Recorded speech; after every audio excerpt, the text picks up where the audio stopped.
This map shows where the two closely related species of the Corroboree frogs are found, one being from the northern and the other being from the southern marshlands. This area is known to be Mount Kosciuszko National Park, located near the Snowy Mountains in New South Wales. Corroboree frogs are the most iconic and rarest amphibian species in Australia.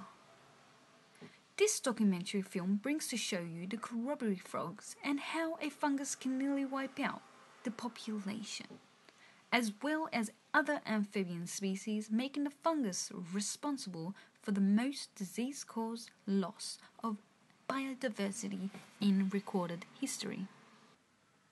The Corroboree frogs are only 2.5 to 3 centimeters in length. They are also among the most visually spectacular frogs in the world, with their vivid colours of black and yellow.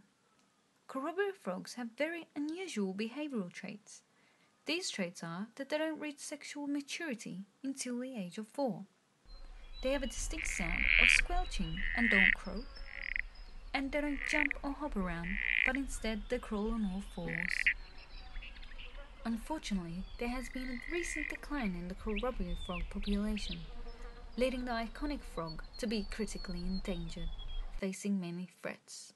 Threats range from damage to breeding sites by feral horses or pigs, droughts, fires, climate change, which may lead to drying or the loss of breeding pools. The main threats they face is an infection by an introduced citrus fungus, which is the fatal amphibian disease. The fungus was introduced due to human activity and has had obvious declines in Australia. It was first noticed in the late 1970s and the early 1980s near Brisbane, southeast Queensland. Over 30 years, the citrus fungus caused catastrophic decline and extinction of at least 200 frog species. These rapid declines have occurred around the world. More than 350 amphibian species are currently known to have been infected by the citrus fungus. Citrus fungus infects the keratin-containing skin layers of the amphibians. Juveniles and adults, citrus fungus infects within skin cells, causing the skin to become much thicker. Osmotic regulation is increasingly compromised and electrolyte blood levels drop, leading the organism to die from cardiac arrest.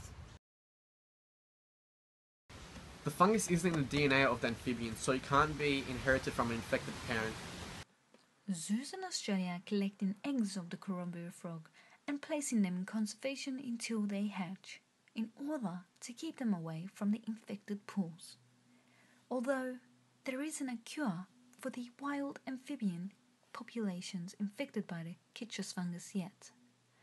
Most treatments tried on captive animals, like increasing salinity, various antifungal chemicals, and bioaugmentation, would be impossible or impractical to carry out in the wild.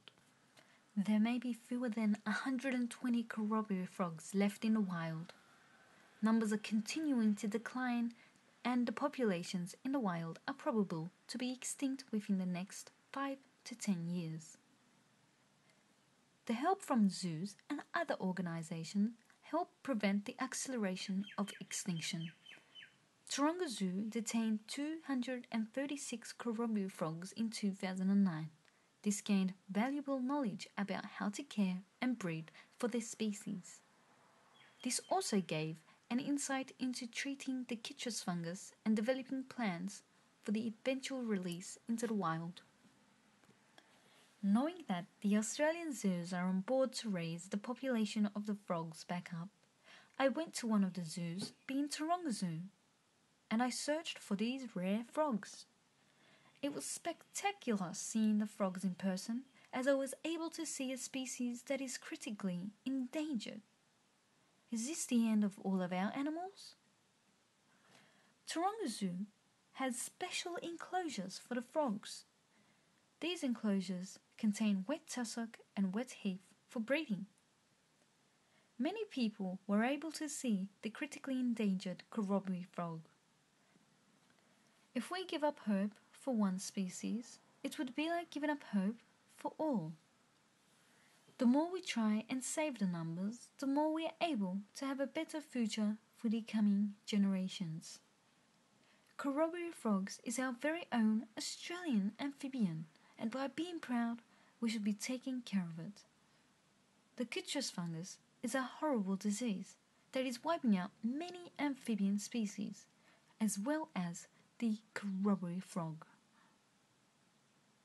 We can see this happening in front of our eyes, turning the corroboree frog into critically endangered.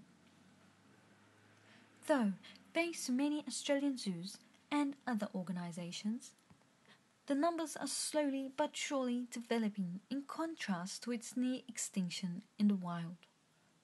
Without the support of the zoos, corroboree frogs may be off our planet within the next 5 to 10 years.